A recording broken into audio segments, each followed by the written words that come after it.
मुहर्रम उल हराम में एक मोमन ने पर्ची लिखकर भेजी कि ये जो हमारे यहां दोस्त अहबाब, अगर किसी को बात बुरी लगे तो मुझे माफ कर दीजिएगा, कि जी जो गानों की सुरों पर कसीदे पढ़ते हैं इस बारे में आप क्या कहते हैं। बल्कि उनका सवाल यह था कि शरीयत क्या कहती है। मैंने कहा कि जनाब, मैंने इमामा उतारा, साइड पे रख दिया। मैंने कहा कि मुझे मौलवी समझ के ना मेरी बात सुनिएगा, अकल के पैमाने पर मेरी बात को परखिएगा। कतअन मेरी बात को मौलवी समझ करके एक मौलवी बात कर रहा है ये ना सुनिएगा, अकल के पैमाने पर परखिएगा मेरी बात को। क्या कि लफ्ज वजूद होता है, सुर उसका लिबास होता है। लफ्ज वजूद होता है, सुर उसका लिबास होता है।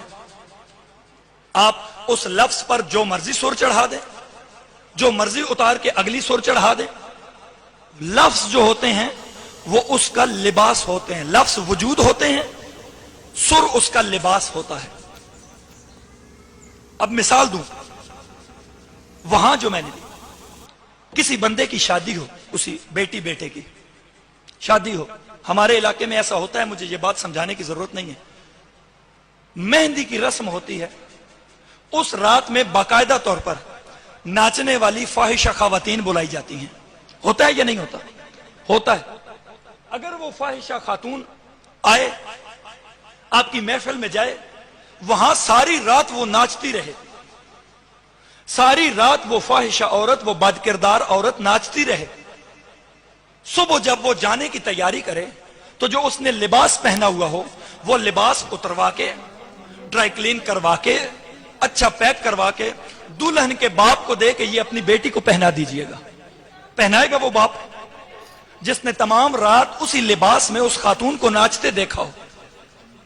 वो पहनाएगा वो लिबास, अपनी बेटी को पहनाएगा, बल्कि वो उस देने वाली औरत का कुछ नहीं छोड़ेगा, उसे इतना मारेगा। अब जरा सोचिए, खुदारा इमाम बरगाह में तशरीफ फरमा है, मेरी हैसियत को छोड़ दीजिए, अगर मेरी बात काबिल कबूल हुई तो जहन में जगह जरूर दीजिएगा। सोचिए कि अगर एक आम शख्स एक गैर औरत, एक फाहिशा औरत का उतरा हुआ लिबास अपनी पाको पाकीज़ा बेटी को नहीं पहनाती, तो वो सुर कि जिस पर हिंदुस्तान की और बल्कि दुनिया की बद किरदार तरीन औरतें नाची होती हैं, वही सुरें उठाकर कभी आप जहरा के नाम पर एडजस्ट कर रहे हैं, कभी आप जैनब के नाम पर एडजस्ट कर रहे हैं, कभी आप हुसैन के नाम पर एडजस्ट कर रहे हैं। हम भी बच्चे थे, हम भी नौजवान थे, हम भी यहां बैठा करते थे, हम भी यहां बैठकर जश्न सुना करते थे। हमारे भी दोस्त अहबाब होते थे, साथ बैठे हुए होते थे। जो ही यहां पर खड़े होकर जाकिर साहब खुद शुरू होते थे ना, सुर लगाते थे, तो नौजवान फौरन एक दूसरे की तरफ देखते थे, एक केड़े गाने दी भला सुर है? हुसैन ज़हन में नहीं आता, जहरा ज़हन में नहीं आती, अली ज़हन में नहीं आते, फौरन वो ज़हन में आता है, वो कौन था जिसने ये गाया है, वो कौन सी फिल्म थी जिसमें ये गाना था। आप मिंबर पर आकर हुसैन का दर्स दे रहे हैं, आप लोगों को हुसैनियत सिखा रहे हैं, उन लोगों को हम कितने कितने पैसे देकर, हराम का पैसा है आपका, अपने जेब से पैसे देकर अपने दीन में बिगाड़ पैदा करवा रहे हैं। क्या कुछ नहीं कर रहे?